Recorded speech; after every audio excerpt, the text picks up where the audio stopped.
Les había informado, hermanos, que ya terminando la oración, se comenzaban dos proyectos. Uno es que este viernes comenzamos con los jóvenes 10 semanas, después de las 10 semanas de ayuno y oración que tuvimos una vez cada viernes, que fue todo un éxito. Agradezco mucho, hermanos, muy profundamente la participación.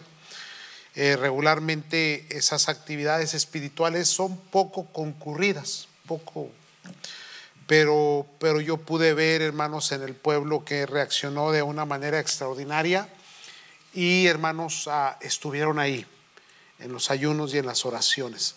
Cada servicio que tuvimos los viernes por la noche, hermanos, de oración, siempre había una gran cantidad de pueblo del Señor buscando del rostro del Señor, hermanos. Gracias. Al terminar les había anunciado que comenzaríamos con los jóvenes 10 semanas, hermanos, en Proverbios. Vamos a darle lectura a todo Proverbios. Los jóvenes les pedí que ya lo anunciaran, que leyeran 3 capítulos por semana de Proverbios. Proverbios, hermanos, instruye al joven, le enseña, le corrige, le ayuda a entender cuál es su lugar, su posición, hermanos, tanto en el mundo como en la familia, hermanos, y le da las herramientas espirituales. Así que este viernes damos comienzo. Por favor, manténganos en oración. La otra es, hermanos, que mirando yo la necesidad profunda de volver a retomar nuestra doctrina, nuestra teología, lo que nosotros, hermanos, necesitamos más para un tiempo tan crítico el cual estamos viviendo, hermanos. Decidí que esta no tiene número de semanas. Sencillamente, amados, vamos a irnos hasta que le alcancemos a dar toda la vuelta al libro de los Hechos. No lo vamos a estudiar, hermanos, sistemáticamente, versículo por versículo. Más bien lo que vamos a ver, hermanos, es el movimiento del Espíritu Santo.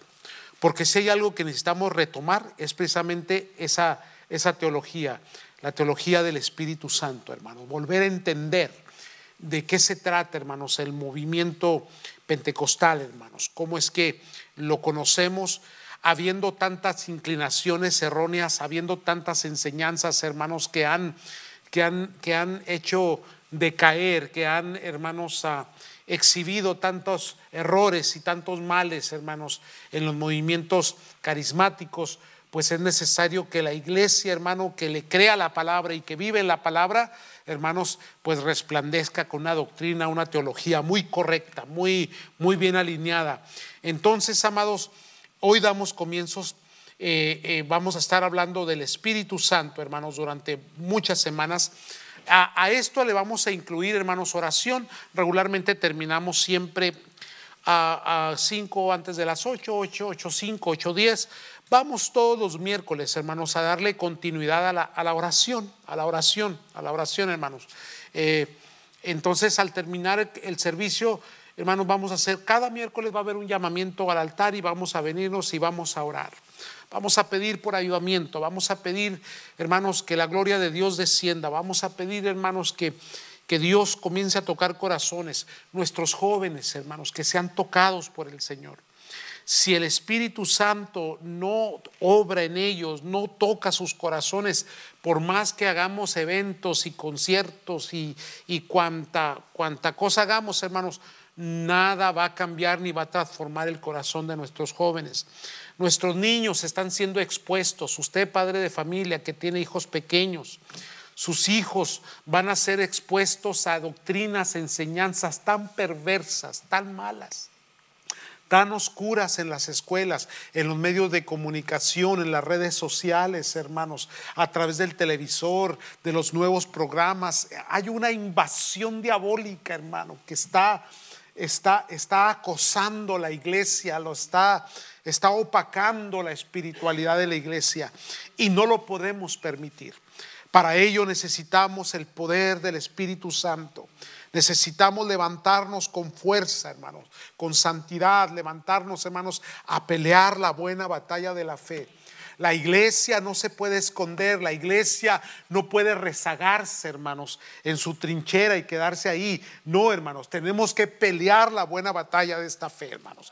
Cristo viene por su iglesia, hay que empujar este evangelio, hay que hacer la gran comisión. Amén, amados.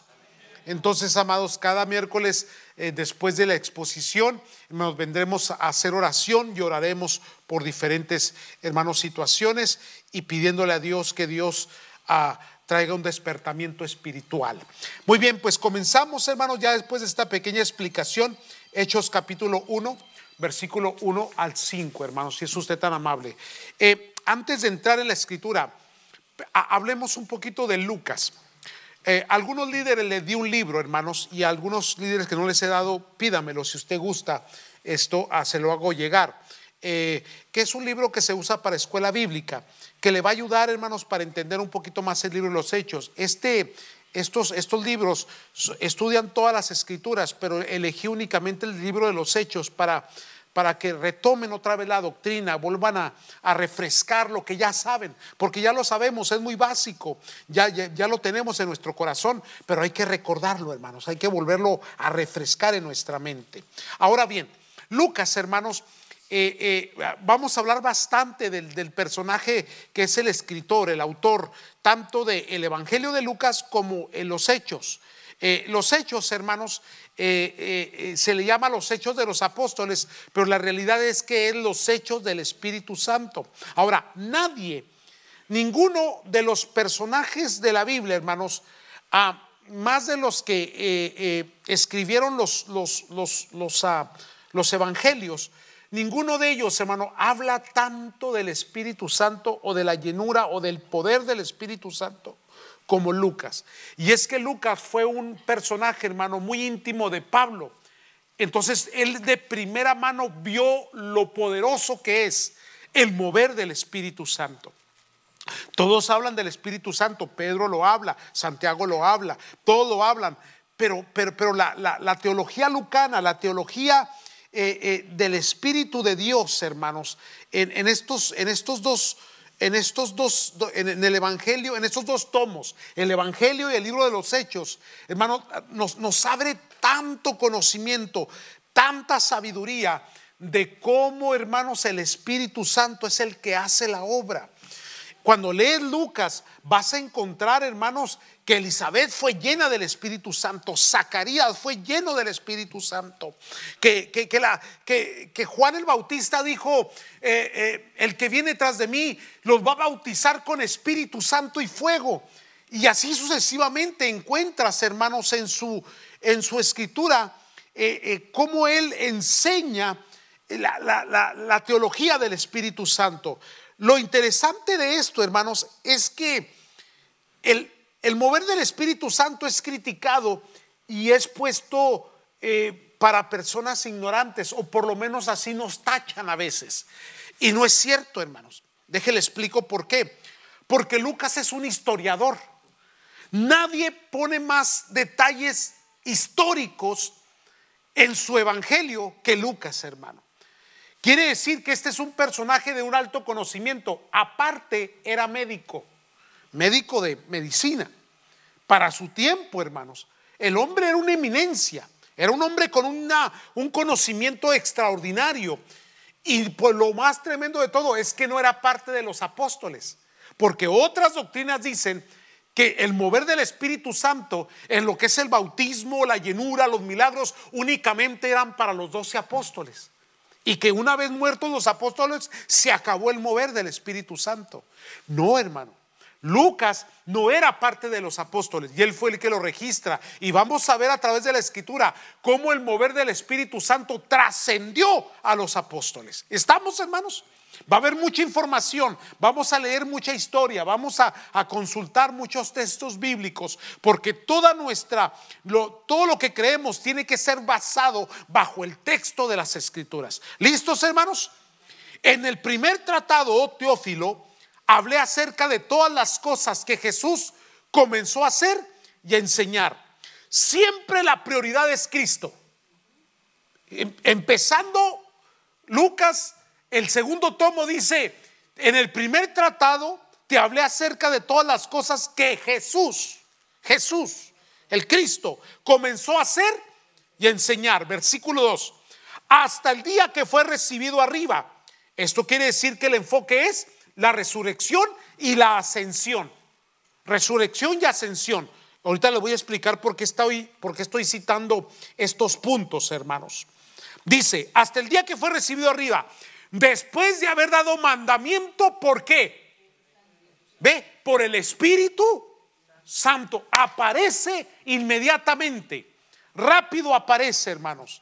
Desde el primer versículo aparece, desde las primeras palabras aparece el Espíritu Santo. Y dice que el mandamiento es por el Espíritu Santo a los apóstoles que había escogido. Versículo 3, a quienes también después de haber padecido se presentó vivo con muchas pruebas indubitables, apareciéndose durante 40 días y hablándoles acerca del reino de Dios. Está confirmando su resurrección. Versículo 4, y estando juntos les mandó que no se fueran de Jerusalén, sino que esperasen, pongámosle atención aquí, la promesa del Espíritu Santo, la cual les dijo, oíste de mí, porque Juan ciertamente bautizó con agua, mas vosotros seréis bautizados con el Espíritu Santo dentro de no muchos días. Ahora, permítame rápidamente, hermanos, explicar algunos puntos aquí. Primeramente, bautismo. ¿Qué es bautismo? El bautismo, hermanos, es sumergir, introducir, cubrir. ¿Por qué nosotros tenemos un bautismo diferente al tradicional religioso, en donde los bebés se les derrama agua sobre su frente? Sin embargo, nosotros creemos que el bautismo tiene que ser un bautismo donde la persona tiene que ser sumergida en el agua. Y la base de nuestra doctrina está en el capítulo 6 de Romanos, donde nos enseña que tenemos que ser sepultados juntamente con Cristo. Y que el bautismo significa, hermanos, ser sumergido totalmente, haciendo una forma, hermanos, ¿cuál es la palabra que estoy buscando aquí? Una forma de enseñarnos de cómo nosotros somos sepultados para el mundo. Y que después, hermanos, que somos sepultados como Cristo lo fue, somos levantados o resucitados, o una nueva criatura nace en nosotros. Ahí es donde se refleja en la palabra, correcto, hermano. Porque en sí el bautismo no salva, pero sí refleja muerte y resurrección. Por ello es que tenemos que ser sumergidos, cubiertos completamente con agua y luego ser levantados. Eso es lo que nosotros vemos a través de las Escrituras. Por eso es importante. Ahora, ese es un bautismo, el bautismo en agua, pero la Biblia menciona bautismo en el Espíritu Santo. Más interesante todavía. Volvemos otra vez a lo mismo. Bautismo es sumergir, meter completamente, totalmente cubierto. Imagínese, hermano, lo que la palabra de Dios está diciendo. En el Espíritu Santo, que la persona sea tomada, y así como fue sumergida en el agua, también sea sumergida en el Espíritu de Dios. Recuerde, para esto entonces el Espíritu Santo ya mora en nosotros. Entienda eso. ¿Por qué el Espíritu Santo mora en nosotros? Hay muchas escrituras que nos enseñan el tema, hermanos, que una vez que hemos nacido de nuevo en Cristo Jesús, hemos sido limpiados y nos convertimos nuestros cuerpos en el templo del Espíritu Santo. Ahora después encontramos, hermanos, enseñanzas que nos hacen ver que no solamente Dios viene a morar en nosotros, pero ahora nos va a sumergir. Pero no solamente un sumergir en esencia que nos cubra, pero sumergir en un poder.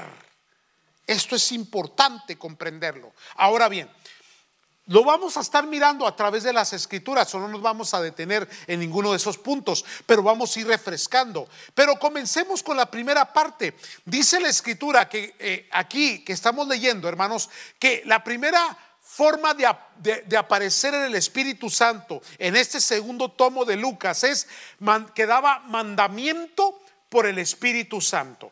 Esto nos enseña, y cuando lees el Evangelio de Juan vas a encontrar que la participación del Espíritu Santo estuvo en todo momento.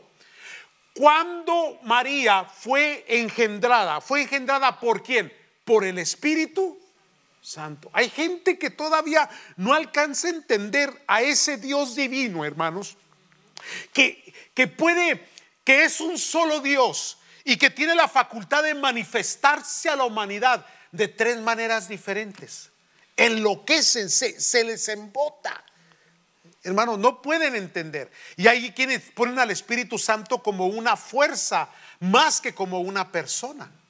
Hay quienes ponen a Cristo como un profeta más que como algo divino. Hay gente que no puede entender que Cristo es divino y que es Dios, que Dios es Cristo y que Cristo es el Espíritu Santo y que el Espíritu Santo es Cristo. Y todo eso lo vamos a estar viendo porque es necesario entender la persona del Espíritu Santo. Y el libro de los Hechos y el Evangelio de Lucas lo revela de una manera extraordinaria, hermanos. Entonces el Espíritu Santo siempre ha aparecido. Él los llevará a toda verdad y a toda justicia. Él redarguirá de justicia, de pecado y de juicio. Entonces siempre el Espíritu Santo está obrando. Entonces tenemos a un Dios en los cielos, un Dios creador, un Padre amante, que de tal manera amó Dios al mundo que dio a su Hijo unigénito. Y tenemos a un Cristo, un Dios que se viste de humanidad, que va a la cruz para salvarnos y que resucita al tercer día después de muerto y que asciende a los cielos y que está a la diestra de su majestad, dice las Escrituras. Y luego tenemos a un Espíritu, hermano, que trae el corazón, que toca a la gente, que trae concientización. Luego, hermanos, que la salvación viene a morar. Y luego vemos a un Espíritu que viene a llenar a las personas. ¿Es tan difícil entender eso? ¿Me están siguiendo, amados? Por eso no puede usted salirse del texto. No puedes sacar el texto del contexto. No puedes tomar un versículo, sacarlo de la Biblia y hacer toda una teología o una ideología y hacer un changarro, pues, cristiano. Mire, el mandamiento por el Espíritu Santo. Para esto vamos a Juan capítulo 16, versículo 12 al 15. De esto vamos a estar llenándonos todos los miércoles, hermano, entendiendo, comprendiendo el mover del Espíritu Santo. Juan capítulo 16, versículo 12. En alguna ocasión volveremos a retomar algunas citas, las volveremos a recordar, las volveremos a leer, porque es necesario que las leamos en el contexto, en lo que se está diciendo, en lo que estamos escuchando, en los lugares y los momentos en los cuales se está dando la historia o se está dando, hermanos, el relato de lo que está sucediendo. Juan 16, 12 al 15 dice: aún tengo muchas cosas que deciros, pero ahora no las podéis sobrellevar. Qué interesante. El Señor Jesús le está diciendo a sus discípulos, a los que eligió: miren, hay muchas cosas que les tengo que decir, pero no las podéis sobrellevar. Versículo 13. Pero cuando venga el Espíritu de verdad, Él os guiará a toda la verdad.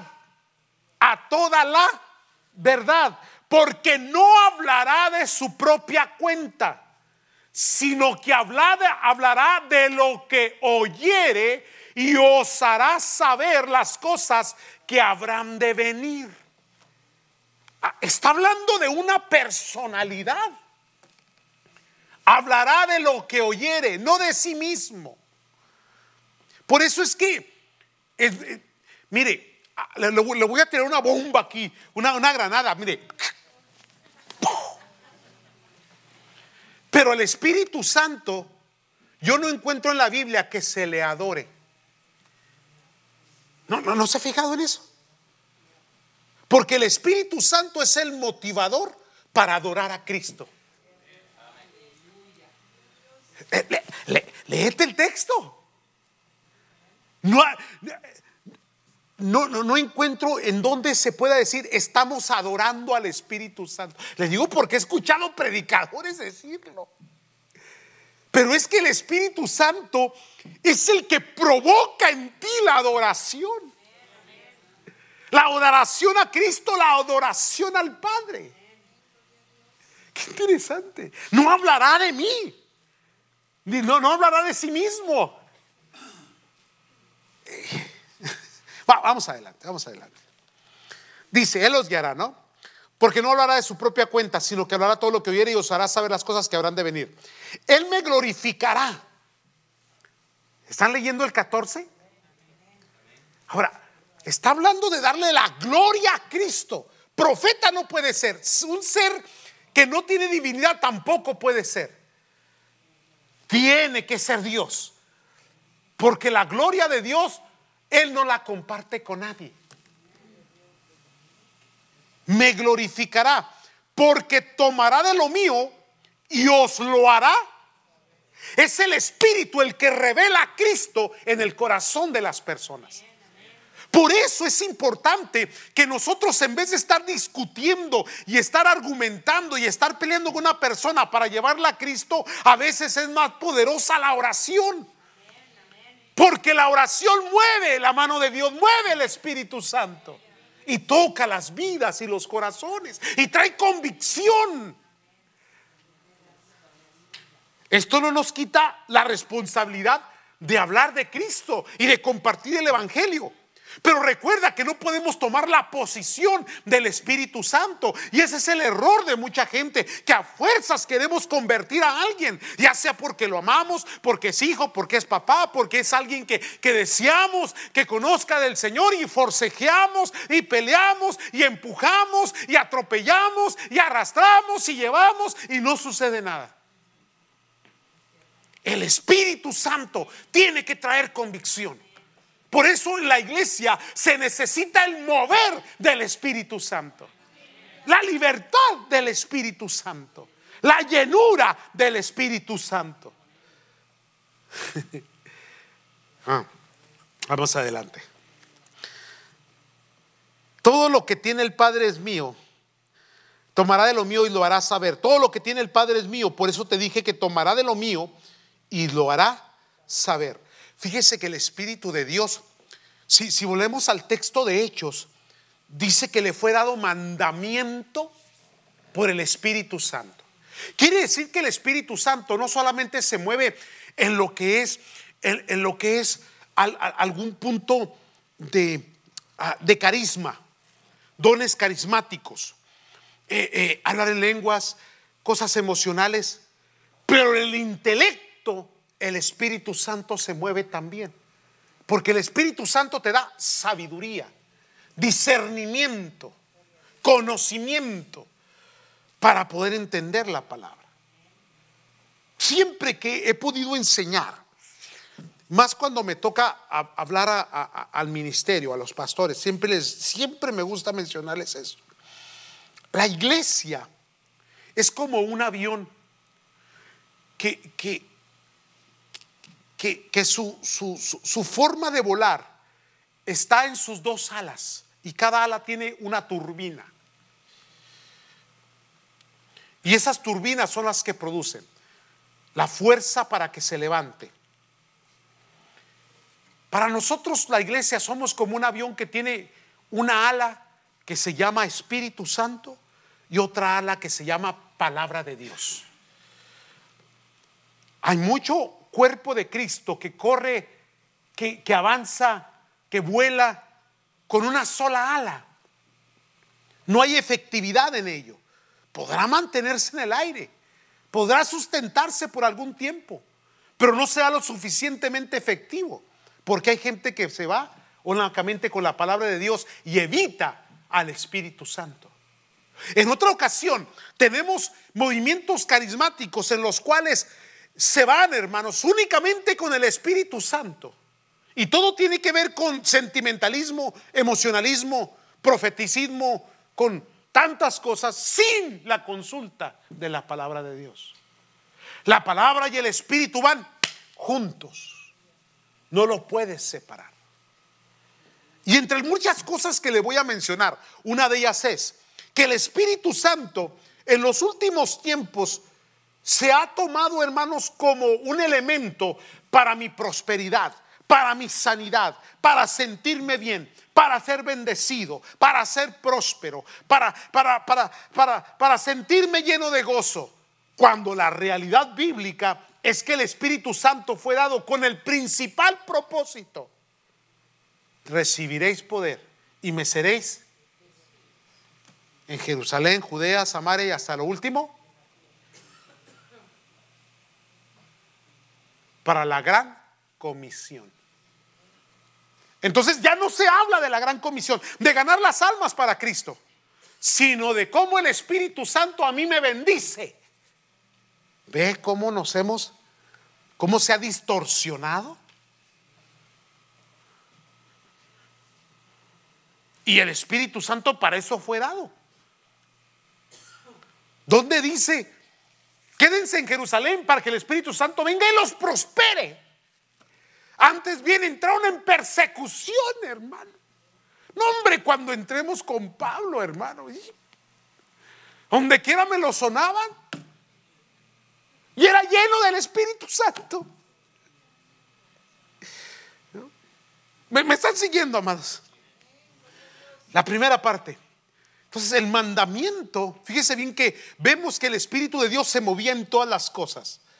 Ahora, otra escritura, Mateo 28:20, que es, hermanos, como Mateo lo mira. Dice, después que dijo ir por todo el mundo y predicar el evangelio, entonces el versículo 20 dice: enseñándoles que guarden todas las cosas que os he mandado, y aquí yo estoy con vosotros todos los días hasta el fin del mundo. Cuando entiendes bien las escrituras, Cristo dijo: es necesario que yo me vaya para que el Consolador venga. Ahora está diciendo, enseñándoles que guarden todas las cosas que les he mandado, y aquí que yo estoy con vosotros todos los días. ¿Cómo va a estar con nosotros? ¿Se da cuenta? Es que es la misma esencia, el Espíritu de Dios. Por eso es que el Espíritu de Dios mora en nosotros, y Él es el que nos trae el mandamiento, hermanos, el conocimiento, y Él estará bendiciéndonos hasta que se acaben el fin de los tiempos, hermanos. ¿Estamos comprendiendo? Ahora, otra de las cosas importantes que Lucas, cómo arranca su relato de lo que vio y de lo que indagó, de lo que buscó. Recuerde, es un historiador, hermano. Era un perito, no era cualquiera chichincle, pues, para que me entienda. No, era una personalidad. Entonces enfatiza la resurrección, enfatiza que se levantó de entre los muertos y que hubo testigos y que hoy pruebas indudables de que allí estuvo. Ahora bien, ahí está el Espíritu de Dios. En Romanos capítulo 8, ahora Pablo escribiéndolo a la iglesia de Roma, en el versículo 9, capítulo 8, versículo 9, la palabra de Dios nos dice, Romanos 8:9: mas vosotros no vivís según la carne, sino según el Espíritu, si es que el Espíritu de Dios mora ¿en qué? En vosotros. Y si alguno no tiene el Espíritu de ¿quién? De Cristo, no es de Él. ¿Se da cuenta, hermanos? Pero si Cristo está en vosotros, el cuerpo en verdad está muerto a causa del pecado, mas el Espíritu vive a causa de la justicia. Después explicaremos esos puntos, pero vamos al enfoque aquí. 11. Y si el Espíritu de aquel que levantó de los muertos a Jesús mora en vosotros. Ah, caray, ¿cómo está eso? El Espíritu que levantó a Cristo de entre los muertos es el mismo que mora en vosotros. Fíjese bien, el que enseña, el que instruye, el que da mandamiento, el que concientiza, el que mora en nosotros. Pero también dice el que levantó a Cristo de entre los muertos. Qué tremendo. Mora en vosotros, el que levantó a los muertos a Cristo Jesús vivificará también. Y aquí está lo tremendo: vuestros cuerpos. Le hubiera puesto el espíritu, lo hubiera entendido mejor. Pero ahora habla del cuerpo mortal, el cual está muerto a causa del pecado. Esto quiere decir que no hay salvación para tu cuerpo. No importa cuántas cirugías le metas, polvo eres y al polvo volverás. Amén. Y en cuántas cápsulas de oxígeno te metas, te vas porque te vas. Yo sé que es que hay gente que no lo acepta todavía. Hubo personas que se enojaron conmigo, hermano, porque les dije, hermano, si se va no se preocupe, y se enojaron. O sea, dudan de la eternidad, dudan de la bendición del Señor. Pero mientras estamos en el cuerpo, necesitamos ser vivificados. O sea, que tengamos vida, fuerza, aliento, poder, autoridad. ¿Cómo podemos vencer al mal, al maligno? ¿Cómo podemos vencer a fuerzas, hermano, que son más grandes que nosotros? Podremos contra una tentación, podremos contra un problema, podemos, hermano, en nuestras cualidades, en nuestros pensamientos, en nuestro intelecto, en nuestro conocimiento. Somos limitados, pero el poder de Dios en nosotros, ¡pum!, le pegas. Amén, amados. Es que los 12 hombres que eligió el Señor, no, hombre, si eran tremendos, eran peor que usted. Así que no se sienta mal, hermano. Todavía anduvieron. Pedro caminó con Cristo, miró los milagros, caminó sobre el agua y todavía lo negó después. Y dice la palabra que hasta lo maldijo. Santo Dios.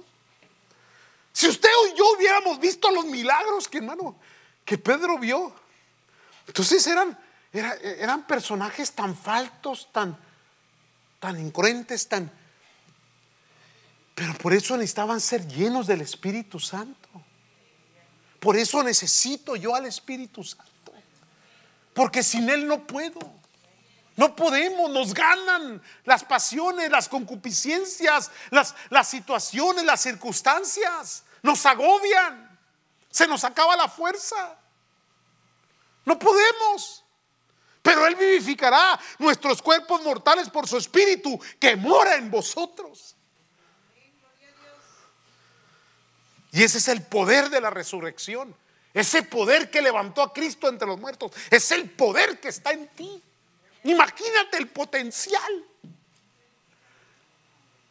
¿Quién puede vencer la muerte si no son lo único nuestro Dios? Ahora ese mismo poder es el que te vivifica a ti. Por eso es que puedes. Híjole, se me fue, pero ya. Y luego fíjese bien el enfoque de introducción.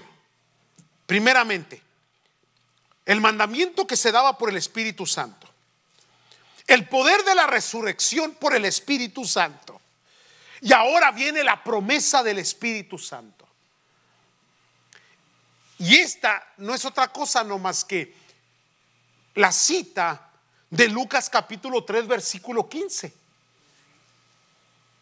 Lucas capítulo 3 versículo 15 dice: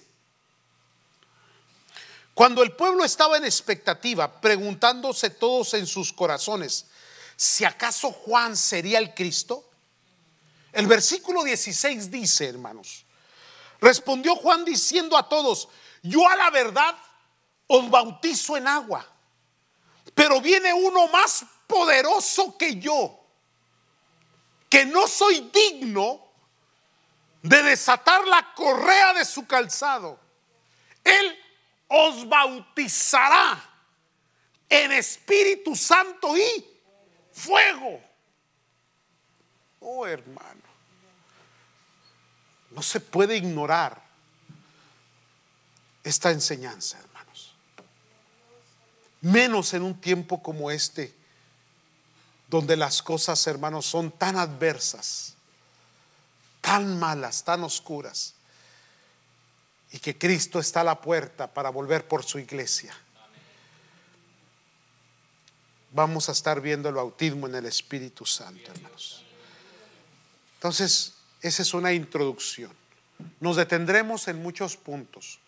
No vamos a mirar el versículo por versículo, pero vamos a mirar el Espíritu de Dios.